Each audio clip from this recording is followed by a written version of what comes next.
Question number 4 ہے، corona virus سے بچنے کی خاطر پبلک گیدرنگ میں نہ جانا بلکہ نماز باجماعت کو چھوڑ دینا ایک حرام عمل اور توکل کے منافی تو نہیں ہے؟ پلیز وضاحت فرما دیں۔ دیکھیں یہ پچھلے سوال میں اس کا جواب آلموسٹ آ چکا ہے، توکل کے منافی نہیں ہے، تدبیر بھی تقدیر سے ہے۔ دیکھیں بخاری مسلم میں حدیث ہے جو میں نے پہلے بیان کی تھی شروع کے سوالات میں، کہ یہی سیم چیز حضرت ابو عبیدہ بن جرح نے سیدنا عمر سے کہی تھی جب وہ شام کے سفر سے رک گئے تھے، راستے سے ہی واپس ہو گئے، تو حضرت عمر نے کہا کہ ہم اللہ کی ایک تقدیر سے دوسری تقدیر کی طرف جا رہے ہیں، اور پھر انہوں نے ان کو اینٹی وینم الزامی جواب کے طور پہ، جس کو پنجابی میں پھکی کہتا ہوں، کہ کہا کہ بتاؤ ابو عبیدہ، اگر تمہارے اونٹ ہوں اور ایک بنجر وادی ہو اور ایک سبزے والی، تم اونٹ کو توکل کرتے ہوئے بنجر والی وادی میں لے کے جاؤ گے یا سبز میں؟ ان کا سبز والی میں۔ تو ان کا اللہ نے ہمیں تقدیر سکھائی۔ تو یہ تقدیر اور تدبیر یہ دونوں چیزیں جڑی ہوئی ہیں، ٹھیک ہے۔ ریویلڈ نالج کو بھی ہم نے لے کے چلنا ہے، ایکوائرڈ نالج کو بھی، وحی کے علم کو بھی، سائنس کے علم کو بھی، یہ دونوں چیزوں کو لے کے چلنا ہے۔ اللہ تعالیٰ نے ہمیں واضح فرمایا وَلَا تَقْفُ مَا لَيْسَ لَكَ بِهِ عِلْمٍ، اے انسان کسی چیز کی پیروی اس وقت تک مت کر جب تک کہ تو اس پہ ڈیفینٹ علم نہ حاصل کر لے۔ إِنَّ السَّمْعَ وَالْبَصَرَ وَالْفُؤَادَ كُلُّ أُولَٰئِكَ كَانَ عَنْهُ مسؤولا، بے شک کان، آنکھیں اور عقل اس کے بارے میں پوچھا جائے گا، اس کو استعمال کر کے تم نے حق بات تک پہنچنے کی کوشش کیوں نہیں کی۔ اور آپ دیکھیں کہ یہ لوگ کہتے ہیں بسم اللہ پڑھ کے زہر کھا لیا۔ سر بسم اللہ پڑھ کے ساکٹ میں 2 انگلیاں دے نا، پھر میں مانوں۔ زہر تے لیبارٹری تہاڈی مرضی دیاں رپورٹاں دے گی، ٹھیک ہے۔ زہر شہر چھوڑو، بسم اللہ پڑھو اور ساکٹ میں 2 انگلیاں دو، اور ننگے پاؤں زمین پہ کھڑے ہوئے نا، تھلے ربڑ والی چپر پائی ہوئے، پھر میں دیکھنا۔ سر امام بخاری نے باقاعدہ صحیح بخاری میں باب باندھا ہے کہ یہ بسم اللہ پڑھ کے زہر نہیں کھایا جا سکتا۔ اس میں وہ حدیث لے کے ہیں خودکشی والی، کہ جو شخص اپنے پیٹ میں خنجر مار کے خودکشی کرے گا یا آگ میں کود کے کرے گا یا زہر کھا کے کرے گا تو دوزخ میں اسے وہی عذاب دیا جائے گا۔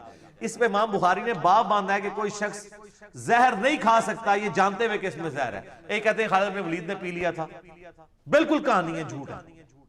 ناگہانی آفت وہ ٹل سکتی ہے دعاؤں کی برکت سے، لیکن اگر آپ اعوذ بکلمات اللہ التامات من شر ما خلق یا بسم اللہ الذی لا یضر والی دعا پڑھ کے تو جا کے کوبرے کے منہ میں ہاتھ دے دیں گے تو انشاءاللہ نہیں بچیں گے۔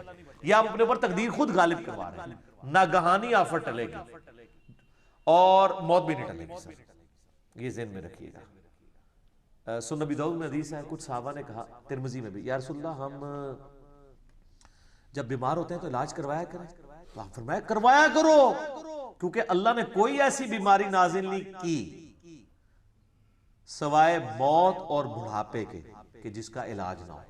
سر دیکھ لیں بڑھاپے کا علاج آج بھی نہیں۔ آپ سکین اپنی سیدھی کروا لیں لیکن میڈیکلی آپ کے گردوں کی وہ 60 سال کی زندگی کو کوئی ڈاکٹر 30 پہ نہیں لا سکتا، جن کا لیونگ سٹینڈرڈ درست نہیں ہے۔ تو آپ دیکھیں عمر 40 سال ہوتی ہے لیکن ان کے گردے 60 سال جتنے ہو چکے ہوتے ہیں، غلط خوراکوں کی وجہ سے۔ جاپنیز میں، جاپان میں اس وقت بھی آلموسٹ 55,000 ایسے لوگ ہیں جن کی عمر 100 سال سے زیادہ ہے۔ میں نے پاکستان میں 55 نکالنے میں مشکل ہو جائیں گے، کیونکہ وہ اپنی میڈیکل لائف کو انجوائے کر رہے ہیں۔ یہ اللہ نے دانت آپ کے 100 سال تک کے لیے ڈیزائن کیے ہیں۔ کئی لوگ ہیں جن کا ایک دانت بھی نہیں گرتا، کئی لوگوں کے 50 سال کی عمر میں گر جاتے ہیں۔ میڈیکل لائف وہ اپنی انجوائے کر چکے ہوتے ہیں۔ تو اپنی صحت کا خیال رکھیں اور معاملات کو دیکھیں۔ یہ علاج کروانا کوئی توکل کے منافی نہیں، ورنہ نبی اسلام کہتے تھے منافی ہے۔ اب میں علاج کرواؤ۔ بخاری مسلم میں حدیث ہے کلونجی میں موت کے سوا ہر مرض کی شفا ہے۔ صحیح بخاری میں حدیث ہے نبی اسلام نے فرمایا اللہ نے کوئی بیماری ایسی نازل نہیں کی جس کی شفا نہ ہو، اور مسلم شریف کے الفاظ ہیں کہ ہر بیماری کی دوا ہے، اور جب وہ دوا اس بیماری کے موافق ہوتی ہے تو اللہ کے اذن سے شفا ہو جاتی ہے۔ تو اللہ نے معاملات کو اسباب کے ساتھ جوڑا ہوا ہے، اس کو توکل کے منافی نہ سمجھیں۔ اگر کوئی شخص کہے جی میں اگر پانی پیتا ہوں تو یہ توکل کے منافی ہے، اللہ میری پیاس ویسے ہی بجھا سکتا ہے۔ اگر ابراہیم کے لیے آگ ٹھنڈی ہو سکتی ہے تو میرے گھر آگ لگی ہے تو مجھے کوئی نہیں اس کو ٹھنڈا کرنے کی ضرورت، ایسے تو نہیں ہوگا سر۔ وہ ابراہیم کے لیے ایک دفعہ ہی ٹھنڈی ہوئی ہے۔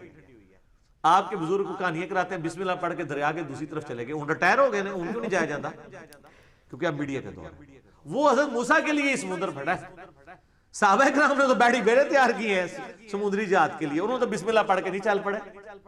سب جھوٹے واقعات ہیں، اسی لیے تو اسلام کی بدنامی ہو رہی ہے ان لوگوں کی وجہ سے۔ توکل کے منافی نہیں، علاج کروانا ضرور کروائیں۔ بخاری مسلم میں حدیث ہے نبی اسلام فرمایا 3 چیزوں میں اللہ نے شفا رکھی ہے، شہد کے اندر، ہجامے کے اندر، کپنگ، ٹھیک ہے، اور تیسری چیز داغ لگوانا، لیکن میں امت کو داغ سے منع کرتا ہوں، حرام کے درجے میں نہیں، پریفریبل، کیونکہ وہ 70,000 لوگ جو بغیر حساب و کتاب کے جنت میں جائیں گے، اس میں ان کی 3 شرائط ہے نا، ان میں سے ایک شرط ہے کہ وہ جھاڑ پھونک نہیں کروائیں گے کسی سے، داغ نہیں دلوائیں گے، فال نہیں نکلوائیں گے، اللہ پہ توکل کریں گے. اس وجہ سے کسی سے کروانا منع ہے، خود جھاڑ پھونک آپ کر سکتے ہیں، نبی علیہ السلام نے کی ہے، بخاری مسلم میں حدیث ہے، وفات تک آپ آخری 3 سورتیں پڑھ کے اپنے اوپر پھونکتے تھے. کسی سے نہ کروائیں، کسی سے کروائیں نہ، اگر کوئی خود کر دے وہ بھی اس میں نہیں آئے گا. جس طرح عائشہ کہتی ہیں حضور بیمار ہو گئے تو میں خود کر دیتی تھی، آپ نے کہیں نہیں کہا کہ مجھ پہ کرو. تو آپ توکل کے منافی سے نہ سمجھیں، نبی علیہ السلام نے ہر طرح کا، بلکہ مسلم شریف کے الفاظ ہیں حضور علیہ السلام کے گھر میں جب کوئی بیمار ہوتا تو آخری 3 سورتیں معوذتین، بلکہ المعوذات، سورہ اخلاص، سورۃ الفلق، سورۃ الناس پڑھ کے دم کر دیا کرتے تھے. سورہ فاتحہ کا دم تو بخاری مسلم میں آتا ہے نا، وہ ایک بندے کو سانپ کاٹ گیا تھا قبیلے والے کو، وہاں صحابی نے وہ سورہ فاتحہ کا دم کیا. وہ سب کچھ کر سکتے ہیں، منافی نہیں ہے. حتیٰ کہ مسلم شریف میں حدیث ہے، ایک بچی آئی حضور کے سامنے، اس کا رنگ پیلا تھا، آپ نے میں اس کو نظر کا دم کروا، اس کو نظر لگی ہے. صحیح مسلم میں حدیث ہے کہ مجھ پہ تم زمانے جاہلیت کے بھی دم پیش کرو، اگر ان میں شرکی الفاظ نہیں ان کو ویسے ہی کرتے رہو. آپ نے اپنی بیوی سیدہ حفصہ کے بارے میں آتا ہے حضرت سنن ابی داؤد کے اندر، ایک صحابی آئی تو ان کا کہ حفصہ کو نا یہ پھوڑے پھنسیوں کا جو دم ہے نا جو تمہیں آتا ہے اس کو بھی سکھا دو. تو یہ سر یہ کتابوں کا خدا ہے، یہ کتابوں کا پیغمبر ہے. تو ہم کہیں گے آپ کے تو کہتے ہیں بابے جی وہ جو پہیاں سن کوئی ڈگدی سی خود اتے رکھ لیتے سن. حضرت ایوب کی طرح منسوب کیا جی ان کے جسم میں کیڑے پڑ گئے نعوذ باللہ تو وہ خود ڈال لیتے تھے، کوئی اترتا تھا خود اوپر ڈال لیتے. یار کیا دین آپ پیش کر رہے ہیں؟ یہ دین کا تو لوگ مذاق ہی اڑائیں گے نا. نبی علیہ السلام نے تو صاف ستھرا دین دیا ہے. مسلم شریف میں الفاظ ہیں، ایک صحابی کا خون نہیں رکتا تھا، سعد ابن معاذ کا، تو آپ علیہ السلام نے داغ بھی دلوایا خون رکوانے کے لیے. تو آج کل ماڈرن یہ داغ جو ہے وہ بجلی کے ذریعے نا ہلکا سا وہ دیتے ہیں، اس لیے آپ دیکھتے ہیں کئی میجر آپریشنز میں بھی آج کل خون نہیں مانگتے، کوئی خون روک لیتے ہیں وہ، تو آپ کو ایکسٹرا بوتل نہیں لگانی پڑتی.